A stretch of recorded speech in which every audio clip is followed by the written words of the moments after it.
भगवत गीता और महाभारत में भगवान कृष्ण ने जीवन के विभिन्न पहलुओं पर गहन शिक्षाएं दी हैं, जो हमारे सामाजिक, व्यक्तिगत और आध्यात्मिक जीवन को मार्गदर्शन प्रदान करती हैं।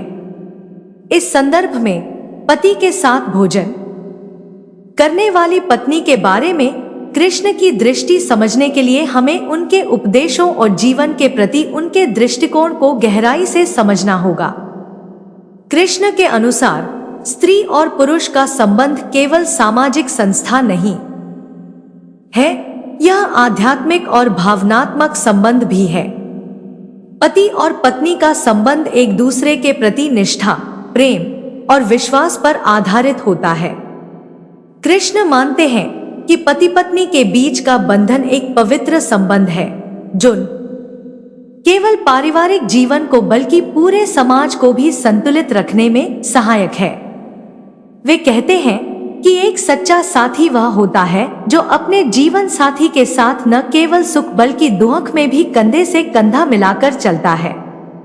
इसी प्रकार भोजन करना भी केवल शारीरिक जरूरत नहीं, बल्कि एक महत्वपूर्ण भावनात्मक प्रक्रिया है जो संबंधों को गहरा और मजबूत बनाती है।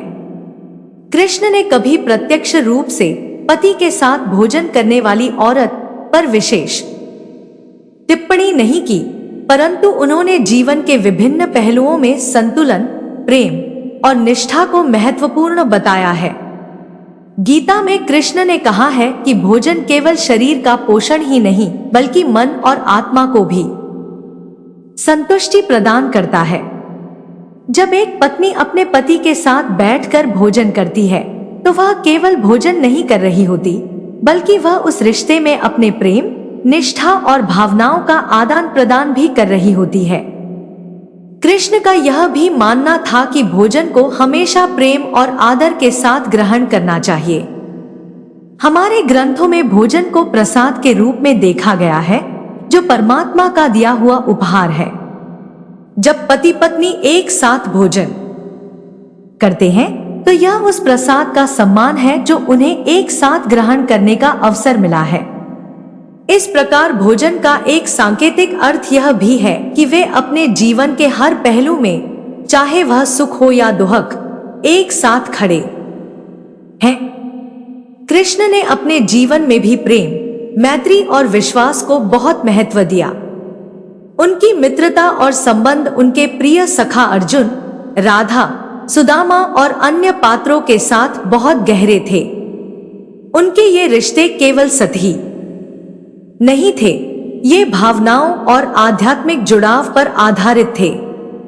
इसी प्रकार पति और पत्नी का संबंध भी केवल बाहरी जिम्मेदारियों और कर्तव्यों तक सीमित नहीं होना चाहिए। यह एक ऐसा संबंध है जिसमें दोनों एक दूसरे के प्रति बिना शर्त प्रेम, आदर और निष्ठा रखते हैं। इस संदर्भ में जब पत्नी अपने पति के साथ भोजन करती है, तो वह एक परंपरा का भी निर्वाह करती है, जो सदियों से चली आ रही है। यह केवल सामाजिक रस्म नहीं, बल्कि एक आध्यात्मिक अनुष्ठान भी है जो पति पत्नी के बीच के संबंध को और गहरा करता है। कृष्ण का संदेश यही है कि जीवन में संतुलन और प्रेम होना चाहिए। भोजन एक साधन बनता है जिसके माध्यम से हम एक दूसरे के प्रति अपने प्रेम, सम्मान और देखभाल को व्यक्त करते हैं। कृष्ण की शिक्षा का एक प्रमुख हिस्सा यह भी है कि भोजन का प्रभाव हमारे विचारों और भावनाओं पर भी पड़ता है। जब हम किसी के साथ प्रेम और सम्मान के साथ भोजन करते हैं, तो उस भोजन से सकारात्मक ऊर्जा मिलती है, जो हमारे मन को शांति और प्रसन्नता प्रदान करती है। पति के साथ भोजन करते समय पत्नी का यह भाव कि वह अपने पति के साथ अपने जीवन का हर क्षण साझा करना चाहती है, कृष्ण की शिक्षा के अनुसार भी एक उच्च आदर्श है। अतः कृष्ण के दृष्टिकोण से पति और पत्नी का भोजन करना केवल एक पारिवारिक क्रिया नहीं है, बल्कि यह एक गहरे भावनात्मक और आध्यात्मिक संबंध का प्रतीक है।